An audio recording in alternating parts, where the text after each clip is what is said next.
निराशा और मायूसी की खबरों के बीच आज एक सुकून भरा समाचार मिला है कि हमारी आबरूए सियासत जनाब लालू प्रसाद जी को लंबे इंतज़ार के बाद जमानत मिली है। लोगों के लालू लालू के लोग के बीच होंगे, इससे बड़ी कोई खुशी की बात नहीं हो सकती। और मैं आशा करता हूँ कि कई गंभीर बीमारियों से बड़े जीवट के साथ लगातार जूझ रहे हमारे महबूब नेता मोहतरम लालू जी अपनी जिजीविशा, अपने अदम्य जीवट और चिकित्सकों के सत्प्रयास से बहुत जल्द पूर्णतः स्वस्थ होकर एक बार पुनः सियासत में अपनी सक्रिय भागीदारी निभाएंगे। बहुत बीमार हालत में वे जेल में लंबे समय तक रहे। लोगों ने उनको काफ़ी सरोकार से भरे, जब भी कोई सवाल आए जन सरोकार के, उन्हें बहुत मिस किया। लेकिन न्यायपालिका के प्रति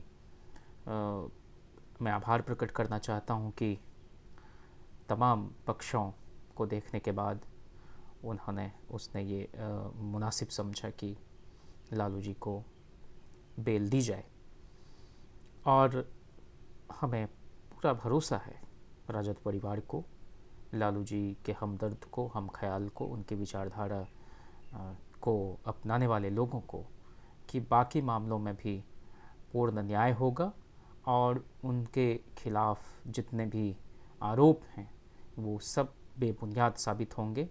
पहले भी आय से अधिक संपत्ति के मामले में वे सुप्रीम कोर्ट से बरी हुए और मैं समझता हूँ कि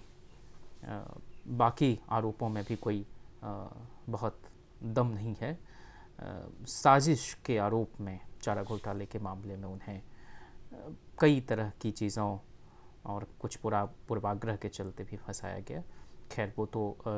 न्यायिक व्यवस्था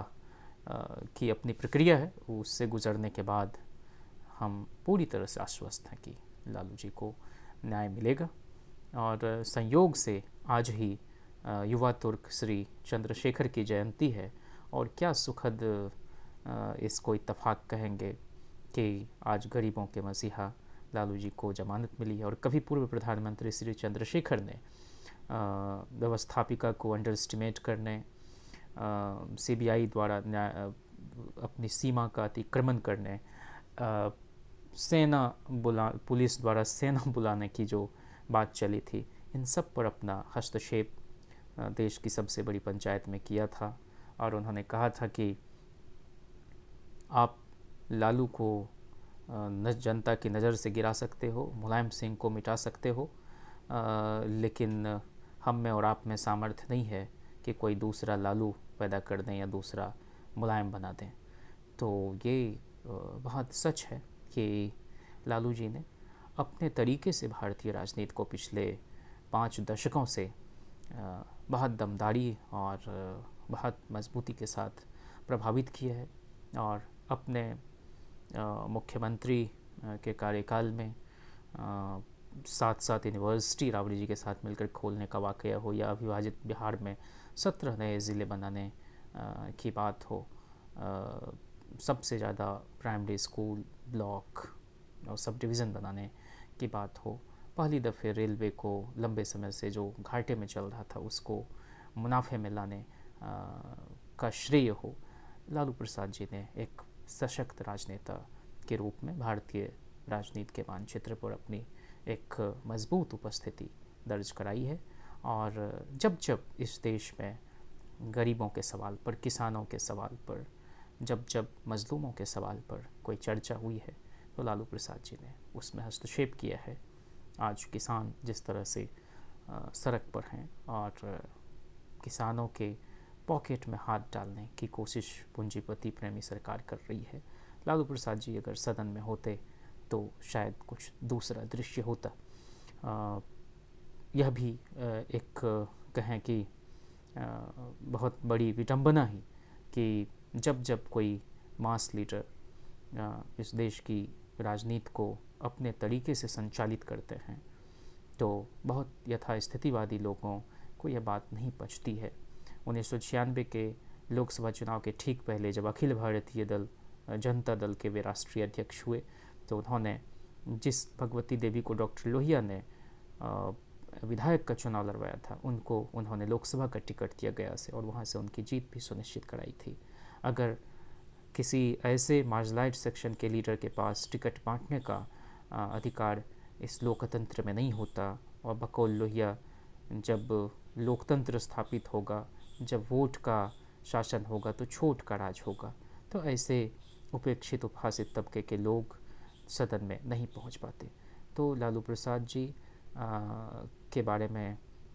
बात करने का मतलब है कि हम उस लोकस की भी पहचान करते हैं जहाँ से कोई उठ खड़ा होता है और सत्ता शासन में लंबे समय से बैठे हुए लोगों के सामने एक उसके बरक्स एक अपनी धारा स्थापित करते हैं। मैं तो यही कहूँगा कि वे और ये कामना करूँगा कि वे जल्द पूरी तरह से सेहतमंद हो जाएं और जिन लोगों को भी सत्य पर भरोसा है, अहिंसा पर भरोसा है, वे ये माने कि इस निराशा और हताशा के दौर में भी हिंसा जब चारों तरफ हमारे आसपास दिखाई पड़ती है, अहिंसा का, न्याय का एक टिमटिमाता हुआ दिया बचा रहना चाहिए और उस तमाम तूफानों से उसको बचाना हम सब का राष्ट्रीय दायित्व है, सामाजिक कर्तव्य है। कृष्ण बिहारी नूर का एक शेर है कि सच घटे या बढ़े तो सच न रहे, सच घटे या बढ़े तो सच न रहे, झूठ की कोई इंतहा ही नहीं, चाहे सोने के फ्रेम में झड़वा लो, आईना झूठ बोलता ही नहीं। पूरी तरह से लालू जी के साथ न्याय होगा, ऐसा हम सबको भरोसा है।